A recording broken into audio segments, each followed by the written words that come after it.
kulan wacan meel walba caalamka joogtaan ku soo dhawaada wararka siyaasadda iyo sirdoonka qodobada aad ku maqli doontaan waxa kamid ah wasiirka maaliyadda Itoobiya oo booqasho ku yimid magaalada Muqdisho ra'iisul wasaaraha xukuumadda Soomaaliya Xasan Cali Khayre oo kulan la qaatay madaxweynaha dalka Djibouti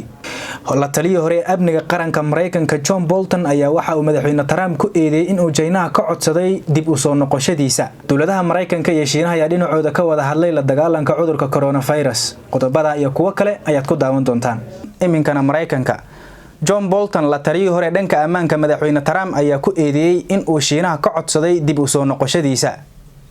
madaxweynaha Mareykanka Donald Trump ayaa ka codsaday dhigiisa Shiinaha Xi Jinping inuu ka caawiyo dib u soo doorashadiisa sida ku xusan buug uu qoray la taliye hore ee dhanka ammaanka Trump John Bolton oo faahfaahin ka bixinayay buugga oo lagu wado in uu dhawaan soo baxo ayaa sheegay in madaxweyne Trump uu doonayay in Shiinuhu uu dalagga beeraha ka iibsado Mareykanka wariyaasha ayaa sheegay in dhacdada buugga tilmaamaya ay u eg tahay falkii horseeday dacwadii xilka qaadista madaxweyne Trump uu wajahay aqalka cad ayaana ku dadaalaya sidii uu horjoogsan lahaa daabacaadda buuggaasi sida ay qabto waaxda cadaaladda Mareykanka buugga waxaa ku qoran xog xasaasi ah oo aan bulshada loo soo bandhigin buugga oo ciwaan looga dhigay qolka ay wax ka dhaceen ayaa lagu wadaa in uu soo baxo 23 bishii January aqalka cad ayaa sheegay in uu buugga lagu faafinayo sir culus taas oo ay tahay in meesha laga saaro balse Bolton ayaa diiday arrinkaasi madaxweyne Trump ayaana lagu wadaa in uu bisha November uu loolan adag kala kulmo Joe Biden oo ahaa musharaxa xisbiga dimuqraadiga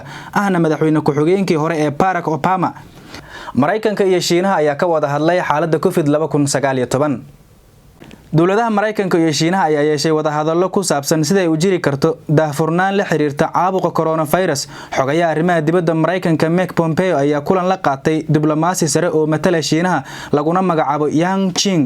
waxay labada mas'uul ku heshiiyeen in dalalkooda ay wadaagaan xogta ku saabsan fayraska si loo xakameeyo loogana hortago in uu mar kale dilaaco bayaan ka soo baxay waaxda arrimaha dibadda Mareykanka ayaa lagu xaqiijiyay in Mike Pompeo uu sidoo kale cadeeyay in laga maarmaan ay tahay in xukuumadda Washington iyo Beijing ay daacad isaga noqdaan heshiisyada ganacsi amni iyo xiriirka diblomaasiyadeed Mareykanka iyo Shiinaha ayaa horay midba midka kale ugu eedeeyay in uu ka dambeeyo caabuqa caalamka ku yeeshay saameynta ba'an ra'iisul wasaaraha jamhuuriyadda Soomaaliya mudane Xasan Cali Khayre ayaa saaka kulan kula qaatay magaalada Djibouti madaxweynaha dawladda aan walaalaha nahay ee Djibouti Ismaaciil Umar Geele ra'iisul wasaaraha ayaa madaxweynaha Djibouti uga mahad celiyay gogasho uu u fidiyay dawladda Soomaaliya iyo maamulka Somaliland iyo dadaalka dheeraadka uu ku bixiyay in wada hadallada ay guul ku soo dhamaadaan ra'iisul wasaaraha Khayre iyo madaxweyne Geele ayaana sidoo kale ka wada hadlay xoojinta xiriirka iyo iskaashiga dhinacyada amniga dhaqaalaha iyo istiraatiijiyada labada dal ee walaalaha ah waatay daawadaal iminkana Itoobiya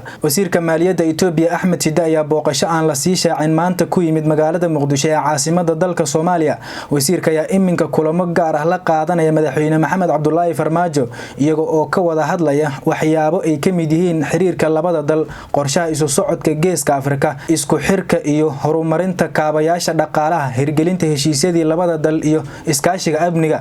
wasiirka ayaana sidoo kale dawladda Soomaaliya ku wareejiyay daawo loogu talagalay la dagaalanka cudurka coronavirus oo ay dawladda Itoobiya ugu deeqday dalka Soomaaliya wasiirka ayaa horay mar u yimid magaalada Muqdisho ee caasimadda dalka hooyo waana siyaasiga iminka ugu firfircoon siyaasiyiinta Soomaalida ee ka tirsan nidaamka dalka Itoobiya qodobkaas ayaa ugu dambeeyay wararkeena aad kala socoteen Cali Xildoon Daniel tan inta markaan warka xigay dib u kulmi doono sida iyo nabadgelyo